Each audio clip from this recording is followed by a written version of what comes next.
ಗೋಮಾಳ ಜಮೀನು ವಿಚಾರವಾಗಿ ಎರಡು ಕುಟುಂಬಗಳ ನಡುವೆ ಗಲಾಟೆ ಶುರುವಾಗಿ ಜಮೀನಿನಲ್ಲೇ ಹಿಗ್ಗಾಮುಗ್ಗ ರಕ್ತ ಬರುವಂತೆ ಒಡೆದಾಡಿಕೊಂಡಿರುವ ಘಟನೆ ಬೆಂಗಳೂರು ಗ್ರಾಮಾಂತರ ಜಿಲ್ಲೆಯ ದೇವನಹಳ್ಳಿ ತಾಲೂಕಿನ ಯಲುವಹಳ್ಳಿ ಗ್ರಾಮದಲ್ಲಿ ನಡೆದಿದೆ. ದೇವನಹಳ್ಳಿ ತಾಲೂಕಿನ ಯಲುವಹಳ್ಳಿ ಗ್ರಾಮದ ದಲಿತ ಕುಟುಂಬದ ಮುನಿಯಮ್ಮ ಹಾಗೂ ವೆಂಕಟರೆಡ್ಡಿ ಕುಟುಂಬಗಳ ನಡುವೆ ಗೋಮಾಳ ಜಮೀನು ವಿಚಾರವಾಗಿ ಕಳೆದ 3 ವರ್ಷಗಳಿಂದ ವ್ಯಾಜ್ಯ ನಡೆಯುತ್ತಿತ್ತು. ಇದೇ ವಿಚಾರವಾಗಿ ಜಮೀನಿನ ಬಳಿ ತೆರಳಿದ್ದ ವೇಳೆ ಎರಡು ಕುಟುಂಬಗಳ ನಡುವೆ ಮಾತಿನ ಚಕಮಕಿ ಶುರುವಾಗಿ ಬಳಿಕ ಗಲಾಟೆ ತಾರಕಕ್ಕೇರಿದೆ. ಇನ್ನು ಗಲಾಟೆ ವೇಳೆ ಮುನಿಯಮ್ಮ ಹಾಗೂ ಅವರ ಕುಟುಂಬಸ್ಥರ ಮೇಲೆ ವೆಂಕಟರೆಡ್ಡಿ ಕುಟುಂಬಸ್ಥರು ಹಲ್ಲೆ ನಡೆಸಿ ಅವಾಚ್ಯ ಶಬ್ದಗಳಿಂದ ನಿಂದಿಸಿದ್ದಾರೆ.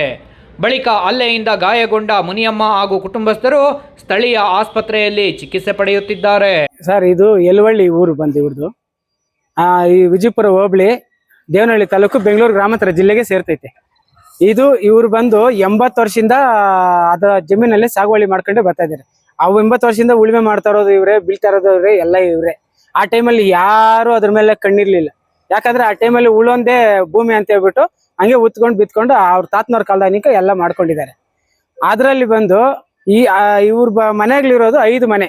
ಯಲುವಹಳ್ಳಿನಲ್ಲಿ SC/ST ಮನೆ 5 ಮನೆ ಇರೋದ್ರಿಂದ ಅವರು ಈ SC ಮನೆಗಳು ಇರಬಾರ್ದು, 5 ಜನನು ಊರಿಂದ ಹೊರಗಡೆ ಹಾಕ್ಬೇಕು ಅಂದ್ಬಿಟ್ಟು ಊರಿನ ಮೆಂಬರು ವೆಂಕಟರೆಡ್ಡಿ ಅವ್ರ ತಮ್ಮ ಮತ್ತೆ ಅವರು ಮಮತಾ ಅನ್ನೋರು ಇವರು ಮನೆ ಹತ್ರ ಇವ್ರ ಸೈಟ್ಗಳು ಕೂಡ ತುಂಬಾ ತೊಂದರೆ ಕೊಡ್ತಾ ಇದ್ದಾರೆ. ಅಲ್ಲಿನೂ ತಕರಾರು ಇಟ್ಟಿದ್ದಾರೆ. ಜಮೀನುಗಳ ಹತ್ರ ಇವ್ರಿಗೆ ಮಾಡ್ತಾ ಇದ್ದ ಜಮೀನುಗಳ ಹತ್ರ ತಕರಾರು ಇಟ್ಟಿದ್ದಾರೆ. ಈ ಜಮೀನು ಕಿತ್ಕೊಂಡು ಈ ಮನೆಗಳು ಕಿತ್ಕೊಂಡ್ರೆ ಇವ್ರು ಊಲ್ ಖಾಲಿ ಮಾಡಿ ಹೋಗ್ತಾರೆ. ನಮ್ಮೂರಲ್ಲಿ SC/ST ಇರಲ್ಲ ಅನ್ನೋ ಪ್ಲಾನ್ ಸರ್ ಇವ್ರದ್ದು.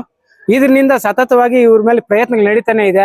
ಇವ್ರನ್ನ ದಾರಿ ಮಧ್ಯೆ ಕತ್ಲಲ್ಲಿ ಅಡ್ಡ ಹಾಕ್ಬಿಟ್ಟು ಹೊಡೆದಿರೋದು ಕೂಡ ಅವತ್ತು ಇದೇ SP ಆಫೀಸಲ್ಲಿ ತಿರುಗಿ ಮತ್ತೆ ಪೊಲೀಸ್ ಸ್ಟೇಷನ್ ಅಲ್ಲಿ ಅವ್ರ ಮೇಲೆ ಅಟ್ರಾಸಿಟಿ ಕೇಸ್ ಆಗಿದೆ, ಅವ್ರ ಮನೆಯವ್ರ ಮೇಲೆ.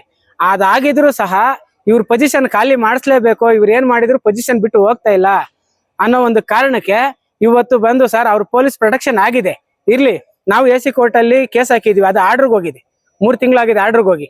ಇನ್ನು ಆರ್ಡರ್ ಅವ್ರಿಗೂ ಆಗಿಲ್ಲ, ನಮಗೂ ಆಗಿಲ್ಲ. ಸಿವಿಲ್ ಅಲ್ಲಿ ಅವ್ರಿಗೆ ಸ್ಟೇ ಮಾಡಿಸ್ಕೊಂಡ್ ಬಂದಿದ್ದಾನೆ. ಯಾಕಂದ್ರೆ ಫೇಕ್ ಡಾಕ್ಯುಮೆಂಟ್ ರೆಡಿ ಮಾಡಿ ಅಲ್ಲಿ ಸಿವಿಲ್ ಕೋರ್ಟ್ ಅಲ್ಲಿ ಸ್ಟೇ ಕೊಟ್ಟಿದ್ದಾರೆ, ಪೊಲೀಸ್ ಪ್ರೊಟೆಕ್ಷನ್ ಕೊಟ್ಟಿದ್ದಾರೆ. ಪೊಲೀಸ್ ಪ್ರೊಟೆಕ್ಷನ್ ಕೊಟ್ಟ ಮೇಲೆ ಪೊಲೀಸರನ್ನ ಕರ್ಕೊಂಡು ಆ ಜಮೀನ್ ಹತ್ರ ಹೋಗ್ಬೇಕಾಗಿರೋದು. ಇವ್ರು ಏಕಾಏಕಿ ಅದ್ ಹೆಂಗ್ ಸರ್ ಹೋಗಿ ಅವ್ರನ್ನ ಮೇಲೆ ಹಲ್ಲೆ ಮಾಡ್ತಾರೆ? ಪೊಲೀಸವ್ರನ್ನ ಕರ್ಕೊಂಡು ಹೋಗಿಲ್ಲ, ಏನೂ ಇಲ್ಲ.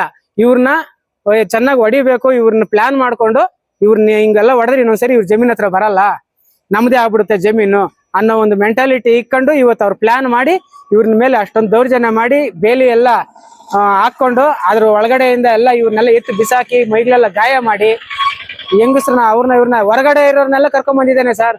ಅವರು ಪ್ರತಿ ಅವ್ರ ಮನೇಲಿ ಇರೋರು ಮಾತ್ರನೇ ಅಲ್ಲ, ಹೊರಗಡೆ ಇರೋನು ಬೇರೆ ಕಡೆ ಇರೋರ್ನೆಲ್ಲ ಕರ್ಕೊಂಬಂದು ತುಂಬಾ ಜನನ್ನ ಕರ್ಕೊಂಬಂದು ಇವ್ರನ್ನ ಹೊಡಿಲೇಬೇಕು ಅಂತ ಹೇಳ್ಬಿಟ್ಟು ಪಾಪ ನಮ್ಮ ಅತ್ತೆ ಒಬ್ಬರೇ ಹೋಗಿ ಯಾಕೆ ನಮ್ಮದ್ರೆಲ್ಲ ಬೇಲಿ ಆಗ್ತಾ ಇದ್ದೀರಾ ಅನ್ನೋ ಒಂದು ಕಾರಣಕ್ಕೆ ಕೇಳಿದ್ದಕ್ಕೆ ಅವ್ರನ್ನ ಹಿಡ್ಕೊಂಡು ನಾವು ವಿಡಿಯೋ ಮಾಡೋದಕ್ಕೆ ನಮ್ಮ ಮನೆಯಲ್ಲಿ ಒಬ್ಬ ಹುಡುಗಿನ ಕಳ್ಸಿದೀವಿ. ಆ ಹುಡುಗಿ ಹೋಗೋಷ್ಟೊತ್ತಿಗೆ ಹೊಡೆದು ಆಚೆ ಹಾಕ್ಬಿಟ್ಟಿದ್ದಾರೆ.